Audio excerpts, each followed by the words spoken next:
Ser podcast. Las 7 de hoy por hoy. Ser podcast.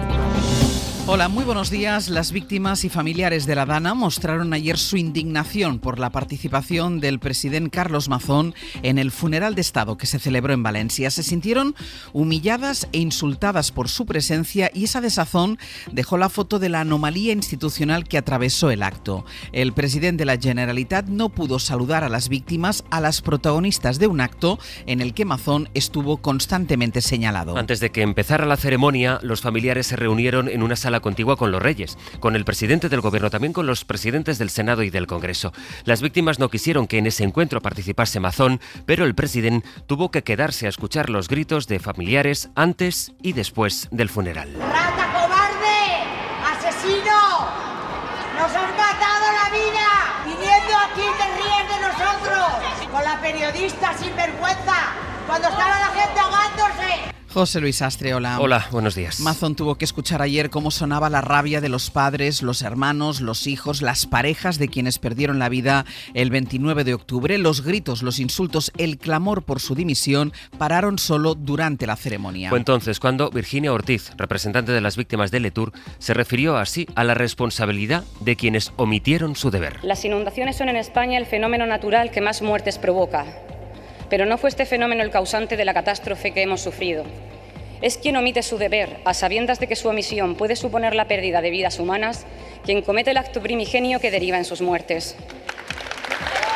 Desde primera hora de la mañana, durante el especial que emitimos en La Rambleta, pudimos constatar la indignación de los ciudadanos, con las víctimas llevándose las manos a la cabeza cuando escucharon la declaración sin preguntas que hizo Mazón durante nuestro programa. Ya por la noche, en hora 25, una de las víctimas trataba de explicar qué había sentido al ver a Mazón allí sentado. Carmina perdió a su suegra, se llamaba Rosa, el pasado 29 de octubre. Los sentimientos a veces te ahogan y verle la cara o saber que está ahí la presencia de el que fue responsable de la muerte de tu suegra, de tu madre, de tu padre, de tu hermano, de tu hijo.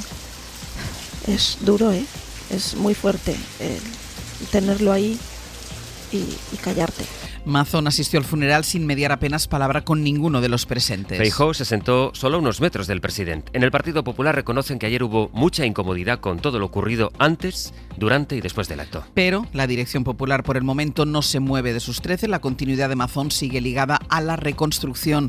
David Junquera, buenos días. Buenos días. Sabían en el PP que esta semana no iba a resultar nada fácil. En Génova ya llevaban días dejando caer su incomodidad con cómo Moncloa estaba comandando la organización del funeral, con el goteo de invitaciones, con la organización o el protocolo. Eso sí, nunca hubo dudas sobre la asistencia de Feijóo y tampoco se especuló con la ausencia de Mazón, del que se creía que tenía que estar en su sitio junto a los valencianos.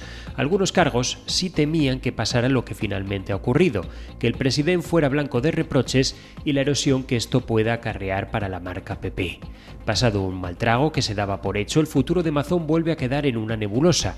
Nada ha cambiado, responden de forma escueta en las altas esferas. La decisión en teoría sigue dependiendo de la reconstrucción, pero buena parte del partido cree que su posición es insostenible y desearían que cuando llegue el momento de abrir el melón sea el propio varón el que se aparte, haciéndole el trance más fácil a Feijóo. Por lo pronto el PP quiere sacudirse la mala sensación que le persigue esta semana y remontar exprimiendo a Sánchez en su comparecencia en el Senado. La ministra y líder de los socialistas valencianos, Diana Morant, está convencida de que Mazón tiene también una responsabilidad penal por sus ausencias en la tarde de la Dana. Estuvo anoche en hora 25 con Aymar. ¿Usted cree que Mazón tiene responsabilidad penal?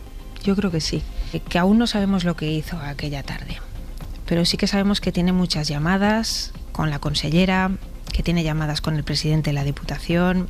Yo estoy convencida de que el presidente de la Generalitat fue quien condicionó la mala respuesta de la Generalitat aquella tarde. Pues así está empezando el jueves, es 30 de octubre. Hoy por hoy noticias. Ser podcast. Lo explicaba Junquera ara hace un momento. Las críticas por la permanencia de Mazón al frente del Consell elevaron ayer las miradas al propio líder del Partido Popular, a Alberto Núñez Feijóo. Por eso hoy el Partido Popular va a intentar pasar página lo más rápido posible. Quieren concentrar todos sus esfuerzos en la que ellos querían que fuera la imagen de la semana, la comparecencia de Pedro Sánchez esta mañana en el Senado. Isabel Fernández Pedrote, buenos días. Hola Ángeles, buenos días. El presidente del Gobierno se enfrenta a partir de las 9 a una sesión larga en la Comisión comisión de investigación de la Cámara Alta por el caso Koldo. Ya ayer, en la sesión de control, Feijóo marcaba el tono con el que acuden hoy al Senado. La pregunta de hoy es retórica. ¿Piensa decir la verdad mañana en la comisión de investigación del Senado o va a seguir haciendo de Pedro Sánchez? Pues ayer Sánchez le contestó que no era el día para este tipo de enfrentamientos en el Congreso. Hoy acude con la intención de responder a todas las preguntas que se formulen en el Senado. Y entre tanto, hoy termina la consulta a las bases de Junts sobre la ruptura con el PSOE que la dirección del partido de Puigdemont aprobó por unanimidad y que podría condicionar el resto de la legislatura. Puigdemont no habló en ningún caso de una moción de censura, tampoco de elecciones, y a pesar de que lo previsible es que hoy las bases refrenden la decisión de sus líderes, ayer mismo Junts votó junto al bloque de la investidura a favor de la ley de atención al cliente. Josué Coello, buenos días. ¿Qué tal? Buenos días. Después de su anunciada ruptura, Junts parece aplicar aquello de que todo cambie para que nada cambie, al menos durante esta primera semana. Porque ayer el proyecto de ley para la atención al cliente, que se votará en pleno en 2 semanas, salió aprobado en comisión con el voto favorable de los independentistas, una ley que Junts ha peleado para dar reforma y que el diputado Josep María Crusset ponía como ejemplo para explicar esta ruptura con el gobierno. En aquelles esmenes que fan referència o que són impulsades pel govern, doncs Junts per Catalunya hi farà aquest vot contrari que recull aquest trencament de relacions amb el govern de l'Estat. Decía Crusset que rechazaban las enmiendas presentadas por los partidos del gobierno como ejemplo de esta ruptura, pero no ha sido la única votación de Junts en los últimos días que ha facilitado la tramitación de leyes del PSOE. El pasado martes se abstuvo en una proposición de ley para endurecer las sanciones por aparcar en plazas reservadas para personas con discapacidad y en otra para regular la palabra cáncer. Ambas leyes se tramitarán en el Congreso. Hoy por hoy noticias. Ser podcast. La Auditoría de la Generalitat sobre la Dirección General de Atención a la Infancia y Adolescencia ha detectado importantes disfunciones en las prestaciones a jóvenes que estuvieron bajo su tutela. La SER ha tenido acceso a esa auditoría sobre el descontrol en la Dgaia, que hace medio año se sumió en una crisis por el caso de una niña de 12 años que fue víctima de una trama de pornografía infantil y violada durante años cuando la tutelaba la Generalitat. El informe constata errores y desajustes en el seguimiento de las ayudas. Radio Barcelona, Andrea Villoria, buen día. Bon día. Estos pagos indebidos ascienden a 170.000 euros en solo 2 años y en una muestra analizada de 50 adolescentes de Girona. La auditoría a la que ha accedido la SER destaca también los casos de jóvenes extutelados que han percibido cada uno hasta 10.000 euros de más en un año. Sobrepagos que se producían primero porque hasta 2022 la Dgaia, es decir, el Govern, aprobaba estas ayudas y las pagaba durante meses y años sin hacer ningún seguimiento. Después, cuando el servicio se externalizó, aunque mejoró, siguió siendo ineficaz, según dicen los auditores, porque los educadores se basaban en lo que decían los jóvenes sin verificarlo con la Seguridad Social. Esto ha permitido que muchos cobraran prestaciones pese a tener ya un trabajo incompatible o ingresos superiores al límite fijado.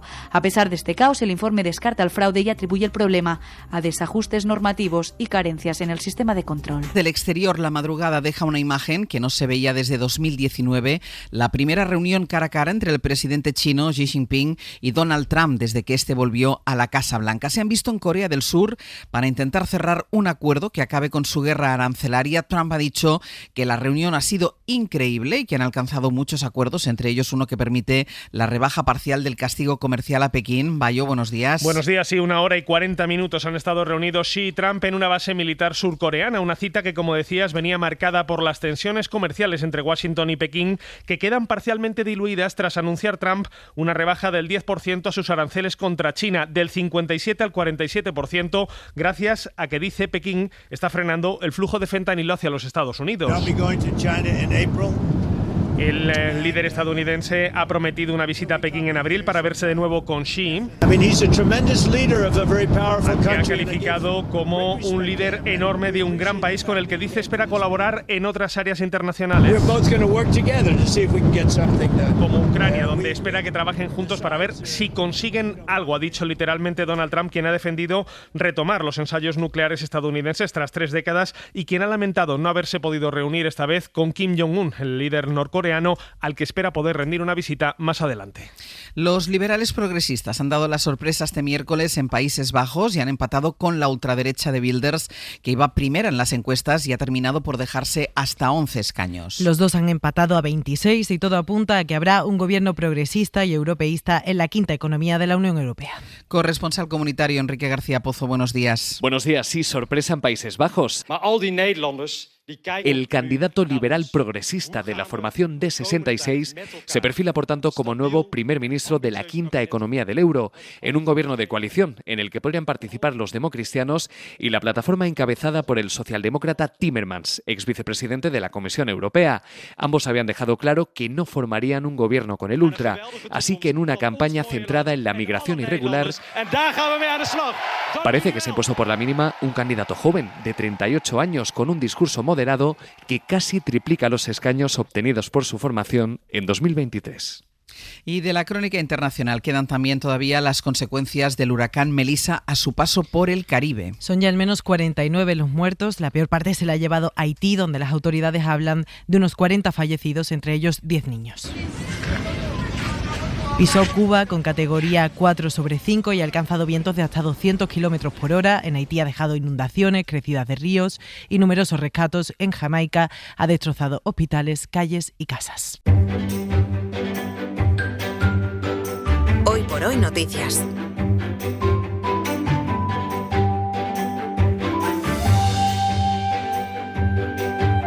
Ser Podcast. Y hoy las noticias, las historias que les vamos a contar en estos minutos de radio nos llegan desde Euskadi. En Radio Bilbao está Isabel León, Egunon. ¿Qué tal, Egunon? Y de Castilla-La Mancha, en Toledo, Ariadna Burgos, buenos días. Buenos días. Mira, que empiezo contigo, Ariadna, y con esa iniciativa de una asociación de jubilados de Guadalajara que pide, asociación de jubilados, y pide un centro joven en los presupuestos participativos. Mira, podrían haber solicitado un centro de día, un campo de petanca, un salón de baile, no sé, pero no ha sido así.